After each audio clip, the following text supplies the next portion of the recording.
So I think we all know that update 1.61 released in July of 2025 may have just been one of the weakest updates Gran Turismo 7 ever received. After bringing almost nothing to the game, this gave me the idea to bring back the update wishlist videos. Now this series has been part of the channel since the end of 2022, and whilst this video may be specific to me personally, again, if there's anything that you would like to see in future updates, then leave them in the comment section down below.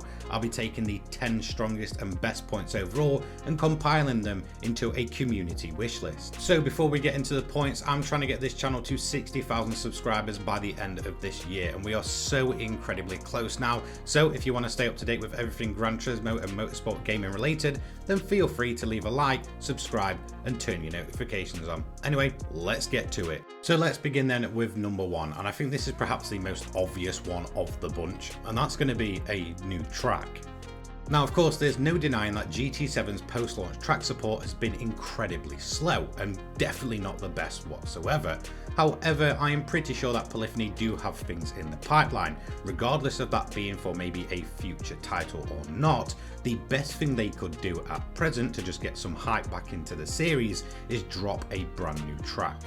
And of course, if they released an original track that is well known by the majority of fans and of course didn't butcher it this time, I'm looking at you Grand Valley Highway, then of course they get bonus points for nostalgia there. And let's be fair, everybody's an absolute sucker for it. Now of course, looking back, it's been over a year at this point since our last post-launch track edition in July of 2024 with the return of Eigen Norsvond. And even then, it did feel quite on the disappointing side, considering it only featured the standard layouts, and any of the extras that we saw with the likes of GT5 and 6 were completely absent. Now honestly, if you ask a GT7 player what's one of the biggest things they wish would happen with Gran Turismo 7, you can guarantee that one of the first things they'll mention is a brand new track, and I fully agree there.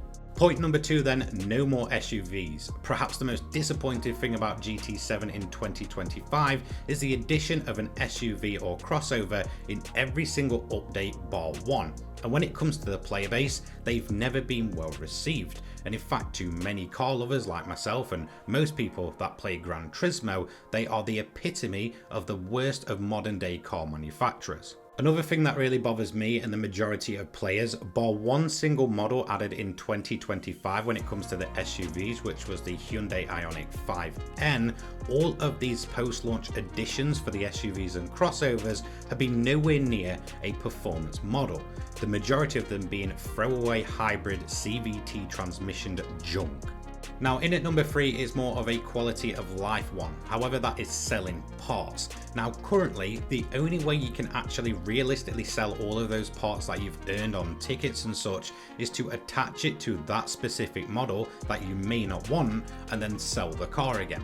But again, the majority of the time these parts are for vehicles that you just don't want to use, and why would you go ahead and purchase a model to attach the part, sell it, and then of course not really make any profit whatsoever, and you're probably making a loss there. Now of course in GT7 since day one, each single engine swap or part does have a valuation attached to it, and unfortunately it does feel pretty meaningless considering you cannot actually go ahead and sell it on. I feel like this way players can just declutter that garage, get rid of some of the tuning parts for cars that they don't want and will probably never ever use, and of course earn a nice few credits on top of that. In at number 4 is remove invites. This is perhaps the most infuriating thing inside of GT7 and the one thing that will stop players actually collecting every single car in game. And honestly, it's an incredibly outdated system now and really doesn't make sense as the game has gone on. Of course, Polyphony did remove it in 2022 as a way to say sorry for the whole controversy at launch. But looking back now, the invite system is almost completely pointless. We have cars in the Aston Martin dealership like the 177 and the Vulcan which require invites, but then something like the Aston Martin Valkyrie just doesn't. Now it's the exact same story if we head over to Bugatti. Something like the Bugatti Veyron does require an invite, but then the Bugatti Chiron just doesn't. For me, this shows that this system is completely nonsensical at this point, and of course, none of the post-launch edition cars have ever been added to the system, so why not just turn it off entirely? They did once, and they've never done it since. In at number 5 is longer events. For me, when it comes to sim racing, whether that's Gran Turismo or any other type of racing game, there is no more rewarding feeling than going ahead and beating those longer races. Slogging it out side by side and having some incredible on-track battles for lap after lap after lap, and then of course coming across the line in first place is an absolutely incredible and rewarding feeling, and that to me is something that GT7 massively lacks. Now of course we have received post-launch events upwards of an hour long, but again they've been very few and far between, and even then when it comes to Gran Turismo games of old, 1 hour is absolutely nothing. I feel like this has been no more obvious than in 2025, where Polyphony have been throwing at us consistently 2 to 3 to 5 lap events and honestly nothing more. They just feel like they're over and done with in no time, and players will probably never ever go back to them. It feels like a massive waste, and I feel like Gran Turismo does deserve better. Number 6 relates to Gran Turismo 7's economy, which has honestly never been that great. So in at number 6, I have fixed the payouts. Now of course when it comes to Gran Turismo 7, whilst the economy's never been great, we've definitely seen an improvement when it comes to the post-launch events, which typically do pay a lot more than what we saw with the day 1 events. So why is it so difficult not to just go back and actually make the payouts make sense? Now that doesn't mean all of the post-launch events pay well, absolutely not. That's still an issue as well, but if we look at the day 1 events, they're absolutely abysmal in terms of their rewards, especially for the time that the majority of these take. Honestly, overall it is absolutely awful when you've got events that can take upwards of 20 minutes, sometimes paying upwards of 700 to 800,000 credits, and others only paying a maximum of 300k. It's just absolutely nonsensical across the board. Now in at number 7 is a clean race bonus indicator. Of course this is once again more of a quality of life change, but that clean race bonus is incredibly important, allowing players to get a 50% credit bonus on top of the standard payout for any event. Now of course when it comes to certain events and certain tracks in GT7, it's not always obvious what's going to cause you to lose that clean race bonus. Sometimes wall riding is absolutely fine and you'll still receive that clean race bonus.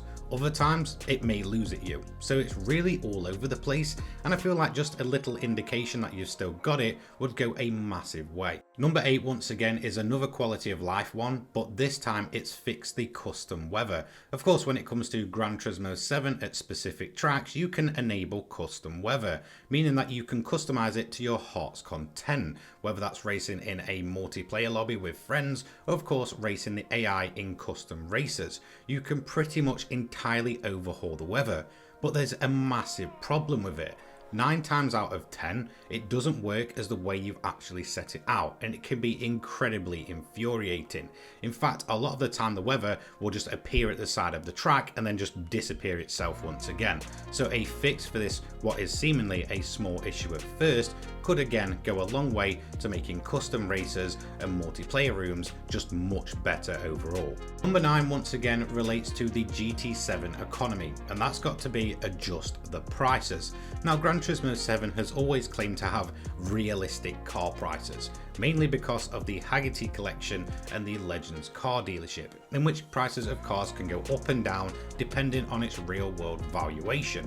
But honestly, Polyphony doesn't really look at this very often, meaning that a lot of these cars will be unobtainable for most players for the longest time. The other issue recently is things such as the duplicate cars. Whilst again they are the same model of car and they might be slightly different or have more power, things such as the R34 GTR V-Spec will set you back 450,000 credits, but if you want to buy the brand new Z-Tune, then that's going to set you back 3 million credits, for really not too much more performance than what we see with the standard V-Spec.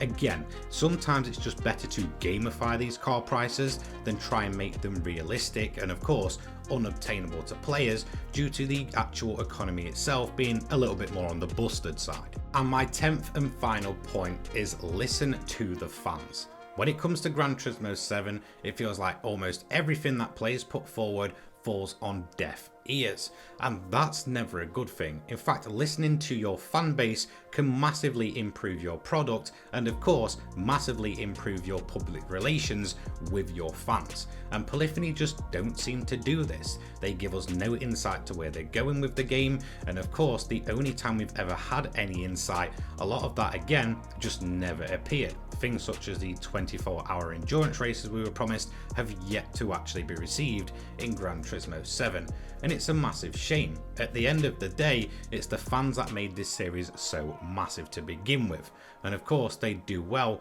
to remember that those players, if they turn their back on the series and things aren't working for them, can quite easily just kill it off. At the end of the day, it's the community that can make you and it's the community that can break you, and I feel like Polyphony really need to listen to some of the fan feedback and of course show us that they're willing to work towards making this the Gran Turismo game that was promised. But anyway, that's just 10 of my suggestions that I'd love to see in 1.62 and beyond. Of course, I'll be taking the 10 most unique and strongest points from you guys in the comment section down below and making those into the community edition in the following few days. Anyway, thank you so much for watching. A huge thank you to all of my channel members on the screen now, and I'll see you in the next one. Take care guys, peace.